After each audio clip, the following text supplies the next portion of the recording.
Hello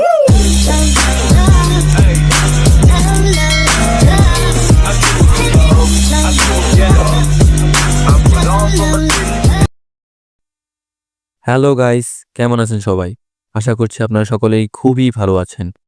তো আজকের ভিডিওতে আমরা মাইক্রোসফট ওয়ার্ড নিয়ে আলোচনা করব এবং ওয়ার্ডের ইন্টারফেস পরিচিতি এবং মাইক্রোসফট ওয়ার্ডের টুলস সম্পর্কে আজকে আমরা স্বল্প ধারণা নিব। ঠিক আছে? তো এই ভিডিওতে আমি চেষ্টা করব সবগুলো বিষয়কে ধাপে ধাপে আলোচনা করা, যাতে আপনাদের বুঝতে কি সহজ হয়। ঠিক আছে? তো আশা করছি এই ভিডিওটা দেখে আপনারা অনেক কিছু জানতে পারবেন। তো বেশি কথা না বাড়িয়ে চলে যায় আমাদের মূল কাজ। তো গাইস, এটা হচ্ছে আমাদের এমএস ওয়ার্ডের মূল ইন্টারফেস। তো আমরা ধীরে ধীরে একে একে সবগুলা টুলসের নাম জানবো এবং কোনটাকে কি বলা হয় এমএস ওয়ার্ডের। ঠিক আছে, আমরা ধীরে ধীরে এক এক করে সবগুলোর নাম জানবো এবং কাজগুলোও জানবো। ঠিক আছে, তো আমি শুরু করি। তার জন্য আপনাদের সুবিধার্থের জন্য আমি একটা ছবি এখানে এনে রেখেছি, যাতে আপনাদের বুঝতে কি সুবিধা হয়। ঠিক আছে, আমি একটু এটাকে বড় করে নিই। হ্যাঁ, তো এখানে দেখতে পাচ্ছেন এমএস ওয়ার্ডের এখানে যে আইকনটা দেখতে পাচ্ছেন কোনায়, এটাকে বলা হয় অফিস বোতাম। ঠিক আছে, এটা হচ্ছে এমএস ওয়ার্ডের মূল আইকনটা, এটাকে বলা হয় অফিস বোতাম। ঠিক আছে, তার পাশে অনেকগুলো অ্যারো চিহ্ন রয়েছে, এটা দিলে আগেরটা রিটার্ন চলে আসবে। ঠিক আছে, উপরে যে বারটা দেখতে পাচ্ছেন, আমরা উপরে একদম উপরে সার্চ বাটন দেখতে পাচ্ছেন, তারপর যে ডকুমেন্ট ওয়ান ওয়ার্ড এটা দেখতে পাচ্ছেন, এটাকে এই বারটাকে মূলত টাইটেল বার বলা হয়। তো এখানে দেওয়াই আছে, এই বারটাকে মূলত টাইটেল বার বলা হয়। ঠিক আছে, তারপরে যে আমরা নিচে দেখতে পাচ্ছেন file, home, insert, draw, design, তারপর যে লেআউট, রেফারেন্স, এই বারটাকে কি বলা হয়? এই পুরো বারটাকেই বলা হয় মেনু বার।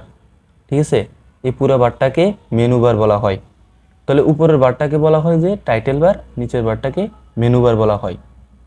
ঠিক আছে, তারপর আমরা দেখতে পাচ্ছি এখানে যে প্যারাগ্রাফ প্যানেলটা দেওয়া, ফন্ট যে গ্রুপটা দেওয়া আছে, এটাকে কি বলা হয়? এই পুরাটাকে বলা হয় যে রিবন বার। ঠিক আছে, এই পুরাটাকে বলা হয় রিবন বার। ঠিক আছে, তারপর যে প্যারাগ্রাফ গ্রুপ রয়েছে, স্টাইল রয়েছে। ঠিক আছে, স্টাইলের কোনো তেমন একটা কাজ নেই, সেটা হচ্ছে শুধুমাত্র কোনো টেক্সট লিখলে এটাকে বড় করা, ছোট করা। কিন্তু প্যারাগ্রাফের প্যানেলের অনেকগুলো কাজ রয়েছে সুপ্রিয় দর্শক, খুব অনেকগুলো কাজ রয়েছে প্যারাগ্রাফ প্যানেলের বা প্যারাগ্রাফ গ্রুপের। ঠিক আছে, তো আমরা এটা হচ্ছে ফন্ট গ্রুপ, এটা হচ্ছে আপনার প্যারাগ্রাফ গ্রুপ, আর এটা হচ্ছে স্টাইল। এটাকে আরেকটা বলা হয়, এটাকে পুরোটাকে বলা হয় গ্রুপ, জাস্ট গ্রুপ। ঠিক আছে, তারপর যে এটা যে দেখতে পাচ্ছেন আপনারা এখান দিয়ে, আপনারা আমার তীরের দিকে তাকান, একটা তীর আছে, এটাকে কি বলা হয়? এটাকে বলা হয় যে স্কলার বার। এটা দিয়ে আপনি উপরে নিচে করতে পারবেন। ঠিক আছে, এটাকে দিয়ে আপনি উপরে নিচে করতে পারবেন। তারপর আমরা নিচে আসি, উপরের কাজ তো শেষ, উপরের সবগুলোর নাম আমরা জানলাম। নিচের গুলো এবার কি বলা হয় আমরা জানবো। এখানে যে দেখতে পাচ্ছেন পেজ 1 of 1 and 0 ওয়ার্ড, এইটাকে কি বলা হয়? এটাকে বলা হয় যে স্ট্যাটাস বার। এটাতে আপনি দেখতে পারবেন যে আপনি কয়টা পেজ নিয়েছেন এবং কোন পেজে কাজ করছেন, সেটা দেখতে পারবেন স্ট্যাটাস বারের মাধ্যমে। তারপর এখানে টেক্সট বার রয়েছে। ঠিক আছে, তারপর যে ভিউ শর্টকাট রয়েছে, ভিউ শর্টকাট হচ্ছে ফোকাস, এটা দিয়ে আপনি শর্টকাটে দেখতে পারবেন কোনো কিছু বা কোনো ডকুমেন্টসকে আপনি শর্টকাটে দেখতে পারবেন। তারপর এখানে জুম আউটের কাজ। জুম আউটের কাজ হচ্ছে আপনি কোনো ছবির জুমিং করতে যাচ্ছেন, তাহলে কি জুমিং হলো, জুম আউট করবেন, তাহলে কি জুম আউট হলো। ঠিক আছে, এটা হচ্ছে জুম আউটের কাজ, এটাকে বলা হয় মূলত জুমিং স্লাইড। ঠিক আছে, তারপর যে যে মাঝখানের যে কাজগুলো করব আমরা বা লেখালেখি করব, সেটাকে কি বলা হয়? এটাকে বলা হয় ডকুমেন্ট ওয়ার্ক বা ওয়ার্ক সাইট। ঠিক আছে, আর এখান দিয়ে একটা রুলার থাকবে, রুলারটা হচ্ছে মানে স্কলার মানে রুলারের মতো কাজ। এটা আপনারা সাধারণত অন্য একটা ভিডিওতে আমি দেখাবো কিভাবে করতে হয়। তো ভিউয়ার্স, আমরা দেখলাম যে কোনটাকে কি বলা হয়, এবং এবার আমরা জানবো যে কোন টুলসের কি কাজ সেটা জানবো। তো সিম্পলি আমরা এটা এখান থেকে ডিলিট করে দিই। ঠিক আছে, কাট। ঠিক আছে, এবার আমরা জানবো এটার কি কাজ? ফন্টের কাজ। আমরা সর্বপ্রথম ফন্টের কাজ জানবো, ঠিক আছে? তো ফন্টের কাজ জানার জন্য আমরা কিছু লিখব। তো আমরা এখানে লিখতে পারি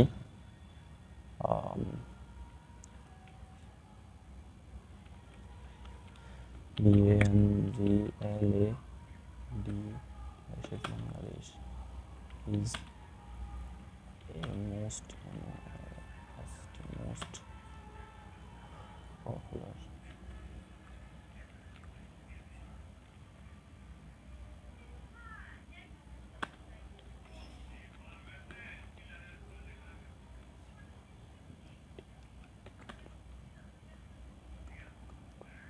ওকে, তো আমরা একটা লিখলাম Bangladesh is most popular country in world.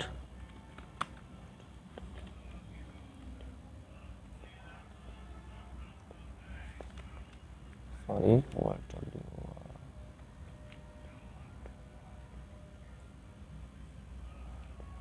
আচ্ছা, এটা লেখা লাগবে না। তো আমরা সাধারণত একটা লেখা লিখলাম। তো এটাকে যদি আমরা শিরোনাম দিতে চাই, মানে আমরা পত্রিকাতে অন্যান্য কোনো স্লাইডে দেখি না শিরোনামটা একটা হচ্ছে কোনো ডকুমেন্টসের শিরোনামটা হচ্ছে আসল, সেটা ডকুমেন্টসের সৌন্দর্যকে কি বাড়ায়। তো আমরা সাধারণত কীভাবে এটাকে গর্জিয়াস করার জন্য এখানে ফন্টের যে দেখতে পাচ্ছেন এটা, হ্যাঁ, এটাকে বলে বোল্ড, ঠিক আছে? এটাকে বলে বোল্ড। এটা যদি ক্লিক করি তাহলে এটা কি গাঢ় হয়ে যাচ্ছে। তো এখান থেকে আপনারা ফন্ট সাইজ দিতে পারবেন, ঠিক আছে? ফন্ট সাইজ ছোট বড় করতে পারবেন। তো আমি সিম্পলি 22 দিলাম, ঠিক আছে? হলো না, ঠিক আছে? এটাকে সিলেক্ট করে তারপরে আমি আচ্ছা 22 দিলাম, ঠিক আছে? দেখছেন কত বড় হয়ে গেল। এটা হচ্ছে যে আপনার ফন্ট সাইজ, ঠিক আছে? আপনি যদি এটাকে ইতালি করতে চান বা ইতালিয়ান করতে চান, ইতালিয়ান লেখায় পরিণত করতে চান, তাহলে এখানে ইতালিয়ান একটা লেখা আছে বোল্ডের পাশে, সেটাতে ক্লিক করবেন। তো এটাতে ক্লিক করার পর দেখতেই পাচ্ছেন যে বোল্ড হয়ে গেছে, সরি ইতালিয়ান ভাষায় হয়ে গেছে, ঠিক আছে? তো আমরা ইতালিয়ান রাখবো না, ঠিক আছে? তারপর ইতালিয়ানের পাশে দেখতে পাচ্ছেন আন্ডারলাইন।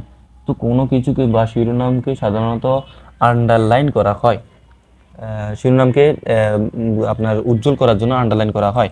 তো আমরা সিম্পলি এখানে আন্ডারলাইন করে দেব, ঠিক আছে? এখানে আন্ডারলাইন অনেক রকম দিতে পারবেন। এখান থেকে আপনি আন্ডারলাইন অনেক রকম আন্ডারলাইন আছে, দিতে পারেন আপনার পছন্দের মতো, ঠিক আছে? ঠিক আছে, আপনার পছন্দের মতো আন্ডারলাইন দিতে পারেন। তো আমরা কি কি জানলাম? ফন্ট সাইজ জানলাম। সাধারণত অফিসিয়াল ফন্ট সাইজ হচ্ছে 11 বা 12। মানে আপনি কোনো সিভি লিখছেন বা অ্যাপ্লিকেশন লিখছেন বা বিজনেস কোনো ডকুমেন্টস লিখছেন, সাধারণত আমরা কত 11 বা 12 রাখি, ঠিক আছে? শুধু শিরোনামটা একটু বড় হয়। তো এটা হচ্ছে ইয়ের কাজ সাবস্ক্রাইব এবং সুপারস্ক্রাইব। এটার কাজ সাধারণত আমি পরে দেখাবো, এটার অনেক কাজ। এটা সাধারণত সূত্র লেখার কাজে ব্যবহার করা হয়। তো এইবার আমরা ফন্ট জানবো, ফন্ট স্টাইল সম্পর্কে জানবো। এখানে দেখতে পাচ্ছেন ফন্ট সাইজের পরে ফন্ট স্টাইল।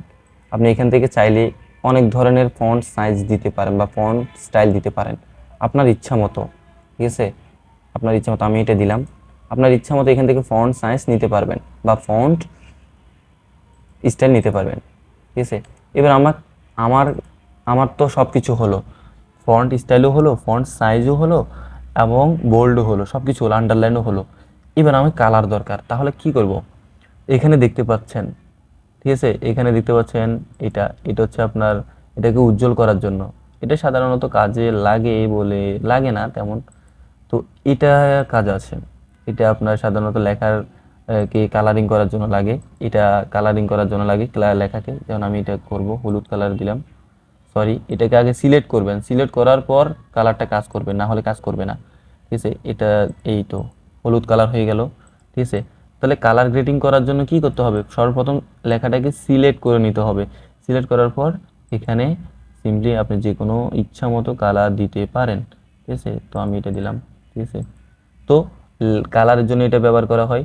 যদি আপনি আউটসাইডও কালার দিতে চান তাহলে মনে করেন শেপের মতন আর কি, তো এটা দিতে পারেন। এটা আগে সিলেক্ট করবেন, তারপর যদি এই তো হয়ে গেল, হ্যাঁ।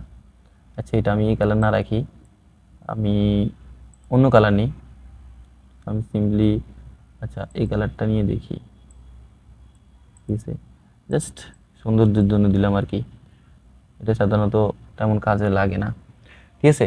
তো আমরা এটা এটার কাজ জানলাম, এগুলো সবগুলোর কাজ জানলাম, ফন্ট গ্রুপের কাজ আমাদের শেষ।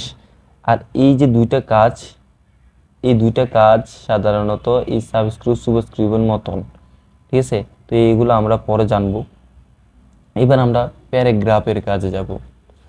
প্যারাগ্রাফের কিন্তু অনেক কাজ, সুপ্রিয় দর্শক, প্যারাগ্রাফের কাজ আসলে বললে শেষ হবে না, প্যারাগ্রাফের অনেক কাজ, ঠিক আছে। কোনো ডকুমেন্টস তৈরি করার জন্য প্যারাগ্রাফের কোনো বিকল্প নেই, ঠিক আছে।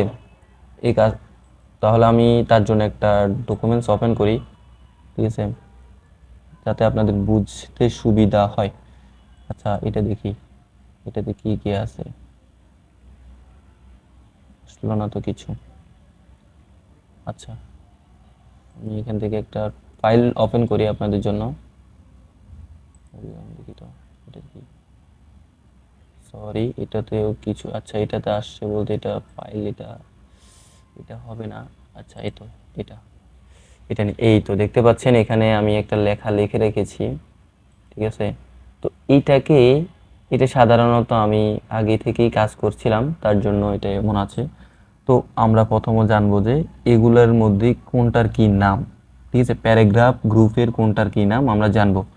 তো এইটা দেখতে পাচ্ছেন, এটাকে বলা হয় বুলেটস নাম্বার, ঠিক আছে। এটা হচ্ছে বুলেটস নাম্বার, এটা আপনি যে কোনো আপনার বুলেটস নাম্বার আপনার পয়েন্ট আকারে আমরা লিখে না, পয়েন্ট আকারে টিক চিহ্ন দিয়ে পয়েন্ট আকারে লিখি না, সেটা এটাকে বলা হয় বুলেট নাম্বার বা বুলেট লাইব্রেরি। এটাকেও কি বলা হয়, এটাকে বলে নাম্বারিং, ঠিক আছে, এটাকে বলা হয় নাম্বারিং। এটাকেও সেম, আশা করি multi level list, multi level list, যেমন আমরা লিখি না ওই মাল্টি লেভেল বলতে আমরা এমসিকিউ লিখি না, এমসিকিউর মতন, ঠিক আছে।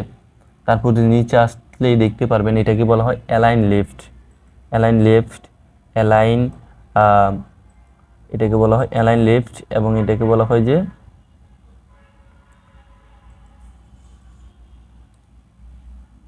সরি একটু স্লো হয়ে গেছে, এটাকে বলা হয় সেন্টার, সেন্টার বলতে এটা মাঝ বরাবর থাকবে, এটাকে বলা হয় সেন্টার, ঠিক আছে। আর এটাকে বলা হয় অ্যালাইন রাইট। তাহলে আমরা কি জানলাম, এটাকে বলা হয় যে অ্যালাইন লেফট, এটাকে বলা হয় অ্যালাইন সেন্টার, এটাকে অ্যালাইন রাইট, এবং এটা হচ্ছে জাস্টিফাই। জাস্টিফাই বলতে একদম সমান, কোনো ধরনের এলোমেলো থাকবে না, অ্যালাইনমেন্টের কাজ হচ্ছে এরকম, ঠিক আছে। জাস্টিফাইয়ের মাধ্যমে আপনি পুরা এলোমেলো কাজকে আপনি সোজাভাবে করে ফেলতে পারবেন, ঠিক আছে। এই জাস্টিফাইয়ের কাজ ডকুমেন্টে বেশি ব্যবহার করা হয়। তারপর যে পাশে দেখতে পাচ্ছেন হচ্ছে লাইন অ্যান্ড প্যারাগ্রাফ স্পেসিং, এটা হচ্ছে লেখার দূরত্ব, ঠিক আছে, একটা লেখা থেকে আরেকটা লেখা কতটুক ফাঁক, সেটা দূরত্ব হচ্ছে এটা লাইন অ্যান্ড প্যারাগ্রাফ স্পেসিং, ঠিক আছে। এটা সাধারণত আমি পরের ক্লাসে পুরো বিষয় ভালো করে বিশ্লেষণ করব, ঠিক আছে। তো এবার আমরা এগুলোর কাজ জানবো। তো সর্বপ্রথম আমরা পুরো লেখাটাকে একটু সিলেক্ট করি, এতটুকু সিলেক্ট করলাম, সিলেক্ট করার পর এখানে যদি আমরা অ্যালাইন লেফটে সিলেক্ট করি, তাহলে কি লেখাটা এলোমেলো হয়ে গেল না, ঠিক আছে না, এলোমেলো হয়ে গেছে। তো এই সিলেক্ট করা অবস্থায় যদি না আমরা অ্যালাইন সেন্টারে ক্লিক করি, তাহলে এটা কি মাঝ বরাবর চলে এসেছে সবগুলো লেখা, ঠিক আছে না, মাঝ বরাবর চলে এসেছে। তারপর আমরা যদি অ্যালাইন রাইটে ক্লিক করি, তাহলে কিন্তু সবগুলো অ্যালাইন রাইটে চলে গেছে, রাইট দিকে, ঠিক আছে, হ্যাঁ ডান দিকে চলে গেছে।